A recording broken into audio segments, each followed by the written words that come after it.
Good evening, lords and squires, and thank you for tuning in to the third episode of JWCTV, where we bring you all the latest threats, gossip, and salt. And on this episode, we have brand new segments to bring you. At the end of this episode, and every future episode of JWCTV, we'll be opening a pack, starting with the recent and working our way backwards. So yes, if we make it to episode 220, plus or minus, we will open an alpha booster. Will we be able to afford that hand?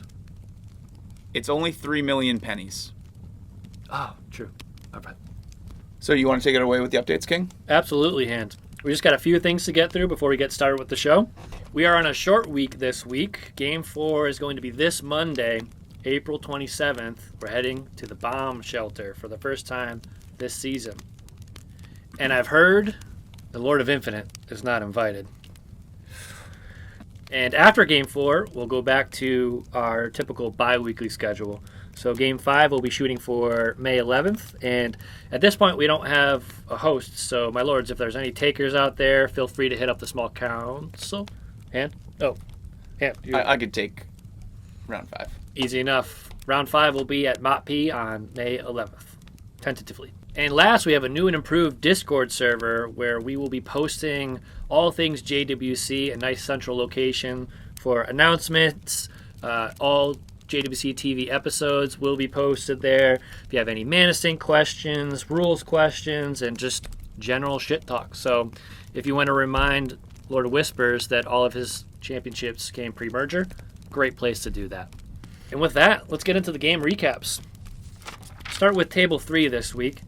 I heard it was a spicy one. We had Lord of Chaos out for revenge against Kingmaker Kiki because of last week's happenings, and it seems like we have quite the rivalry forming between Darth Ryan and Captain Rook. And I'm going to hand it over to you. What are your thoughts on this one? Well, what I hear and what I saw post-game, what you spoke of Kiki and Tyler actually sat down at that table, immediately said to Captain Rook and Darth Ryan that he wouldn't be going at them and that he would be focusing all his attention on Kiki. And right there, the stage was set. Yeah, I mean, if you watched the Game of the Week last week, you saw the Lord of Chaos sitting there fuming the entire game, so I get that. Yeah.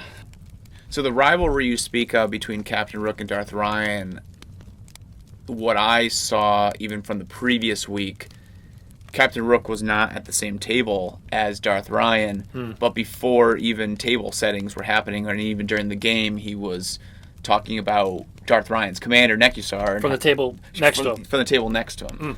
So it was sort of a brewing thing, and I think Darth Ryan knew going into this game that Captain Rook would be focusing on Nekusar. I can't really argue with Captain Rook here because he did win the game. What I'd like to add to this is that when Captain Rook convinced Lord of Chaos to counter Darth Ryan's counter, it almost cost him the game because Kingmaker started going off with one life left, all because he wanted the KO for himself. It's a very greedy league, I feel. That's the JWC for you. Yeah, that sounds spicy. But back to the Lord of Chaos versus Kingmaker Kiki situation. I noticed Kingmaker Kiki got very low very quickly. He was at like 11 life or something. I look back, half an hour later, he's at 5. Half an hour later, he's at 3. And then he's hanging on at 1. We're like an hour into this thing. He's got less than 10 life. What was going on there? How did he get so low so quickly? And how did he survive for so long? Well, Lord of Chaos was out for Kingmaker blood, right? He used every chance he could to make Kingmaker mill a bunch of cards. He was taking damage because of the rad counters. Yeah. And because he was drawing cards, Nekusar was also pinging him down. He was not really getting the best of any worlds. Right. So Darth Ryan cast a wheel when Kiki had 7 life left. Kiki would have been KO'd from that. Captain Rook path to exiled Nekusar to let everyone just draw 7 cards. Great. Darth Ryan responded with a negate. to stop the Path to Exile because he wanted to take out... Get the KO. Get the KO, but also take out the threat that we talked about just last week. Right. Seems smart. Strategy. Lord of Chaos sat for a few moments to ponder whether it was in his best interest to stop that. But Lord of Chaos did, in fact, decide to counter the negate. Oh, wow. Yeah. Neither Captain Rook nor Lord of Chaos was able to take out Kiki by the time it got back around to him. And Kiki used his resources to sort of cripple Lord of Chaos enough where, yes, Lord of Chaos was ultimately able to take out Nekusar and Darth Ryan, but lost to Captain Rook. In the end. Okay. Yes. I feel like we've seen this story one too many times. Yeah, every time. Every time. Yeah. Okay. Yeah, so that was indeed spicy. So, game 2? Yeah. This one was another heated one and a classic Lord of Infinite type game. We actually had a royal correspondent on the scene who was able to catch up with the winner after the game. Let's take a look. All right. Lord of Infinite, first win of the season. How we feeling? Please take me through what happened this game. I'm feeling crazy. Couple misplays, a couple big critical misplays that may or may not actually be misplays depending on how we look at it. Biggest misplay of the game, taking a massive dab, happy 420. I played a Fiend Artisan on turn 2. Fiend Artisan's ability allows me to sacrifice a creature to go and look for a creature with equal converted mana costs. Yes. I had a Destiny Spinner out on turn 2. The Destiny Spinner allows creature and enchantment spells I control to not be countered. More importantly, it's a 2-drop. It allows me to sacrifice for a Witherbloom Apprentice. On turn 1, I played an Imperial Seal, allowing me to tutor for something to the top of my library. Knowing that I had the ability to go and get a creature by sacking the Destiny Spinner to the Fiend Artisan on turn 3, I foolishly went and got a Witherbloom Apprentice to the top of my library instead of a Chain of Smog. Massive misplay. It leaves getting the Chain of Smog up to Fate. Fortunately, last place cut me. Chain of Smog on top. All right, it was good hearing from Lord of Infinite, and congrats on the win. Another classic Chain of Smog, Witherbloom Apprentice from Carlin. We've absolutely seen that before. But I just wanted to touch on the point where he said it was a misplay. And maybe from his perspective, it was. But we got a little insight into this game, and it turns out that might have actually been an optimal play that helped him to win that game. According to our whispers, last place actually had removal in his hand before Lord of Infinite did his big turn. But when he played Fiend Artisan, it threw him off a bit. If you don't know what Fiend Artisan does, you pay mana, you tap it, you tutor for a creature. So our old last place was sitting there thinking, okay, he doesn't have the other piece of his combo in hand. He's going to have to use Fiend Artisan to go get it next turn. And he's looking at it, it's turn 4, looking at his mana, thinking, okay, he's got to pay the mana to tutor, and then pay the mana to play Chain of Smog and Witherbloom Apprentice. He's not going to have enough mana. So last place says, all right, I'm safe for at least one more turn, proceeds to build out his board state, and taps completely out. Sellsword taps out on his turn, and the Jägermeister taps out on his turn, and that's the end of the story right there. The following turn, Lord of Infinite did his thing. He actually already had Chain of Smog in hand and already had tutored for Witherbloom Apprentice. Game over. Poor Sellsword, once again, wasn't able to get it going. Jägermeister was starting to build the board state. He's getting Henzi outs. He may have had removal in his hand, but was trying to build it up. I know he probably left this one pretty frustrated in hand. Sounds like there's a rivalry definitely building between Lord of Infinite and Jägermeister. Another one. Yep. The season of rivalries. All right, on to Game of the Week. You may have seen it posted earlier today. Take it away, my king. Absolutely. Thanks, Hand. Game of the Week indeed. This was a historic one.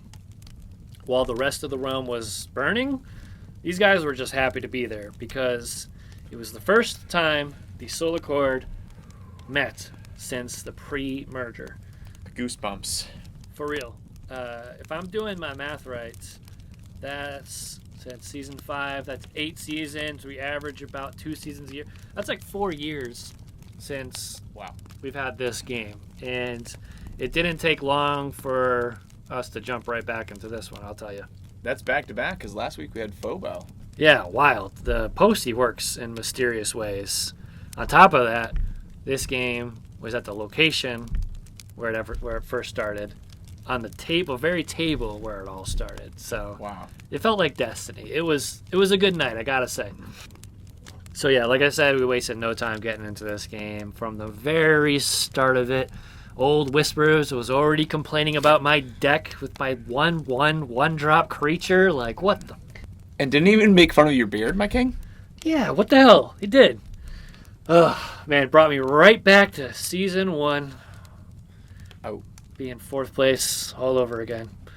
But, nonetheless, this was the fun game of the week. And everyone did some things, you know? I got to build up a pretty decent board state.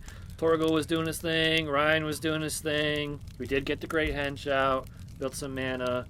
But Whispers himself got to be pretty scary as well. He started to build up quite a little engine. Norman was coming in and out. He had a pinger, which was dealing everybody damage every time that happened. He had a draw engine every time Norman came in and out. He was drawing a card. And then he had Angelic Sellsword, which every time Norman's coming in and out, he's creating a 1/1 red mercenary creature token that when you tap that mercenary, creature you control gets +1/+0 until the end of turn. And at one point he had already generated like 5 or 6 of them. Yeah. And he was starting to go off. And D-Rock was there, of course, with his usual imposing presence on the game. There's no one that quite has that emotional control over a game. But he was doing some things that were very reminiscent of the Solar Cord days too. He was ramping a ton super early. He had an Awakening Zone out, so he was about to be creating a bunch of 0/1 Eldrazi's, ramping even further. And then he had the Mischievous Mystic out, which was about to start creating a bunch of fairies every time he drew a card, which that's what his commander does, draws him cards. So everyone was starting to do some things. Everyone was getting scary. But then there was the High Sparrow.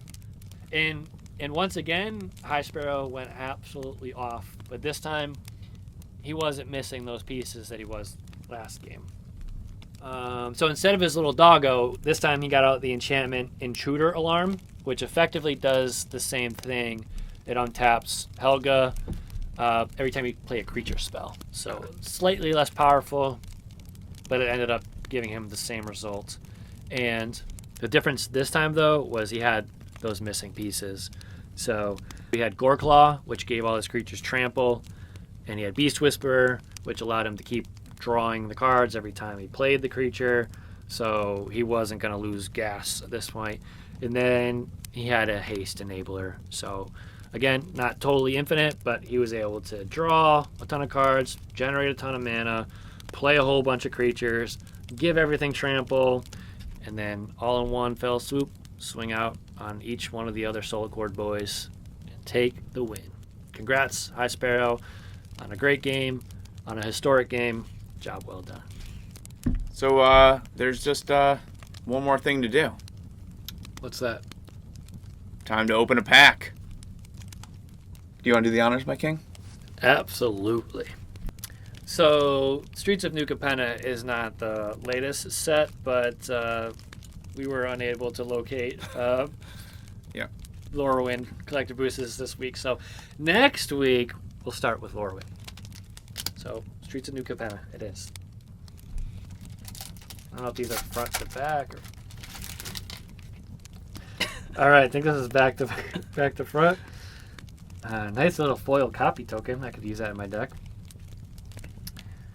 All right, we have Goldhound,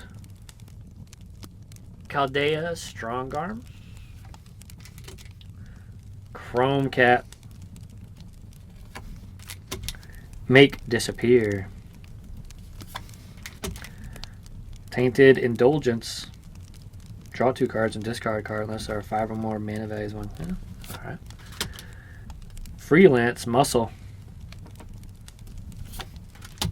Mountain. Ooh, that's kind that's of sick, actually. That's actually a pretty one. I like I've that. not seen these yet. I've seen those. I like Yeah. those.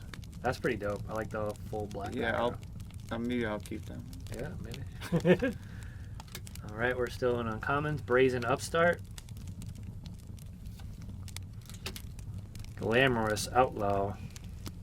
These are the classic borders of the Streets of New Capenna. Yeah. I believe Kingmaker Kiki is working on this set. Oh, now that's sick. Look at that gold.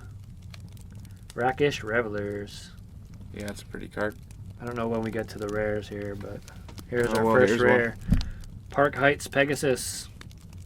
Flying Trample. Whenever it deals combat damage to a player, draw a card. If you had 2 or more creatures enter the battlefield under your control this turn. Not bad. Next of kin. Our next rare. Structural Assault. Not heard of any of these. Destroy all artifacts, then Structural Assault deals damage to each creature equal to the number of artifacts that were put into graveyards from the battlefield this turn. Ooh, Spara's Headquarters. Forest Plains Island. This could go into Helga. I wonder if it already is. Obscura Ascendancy.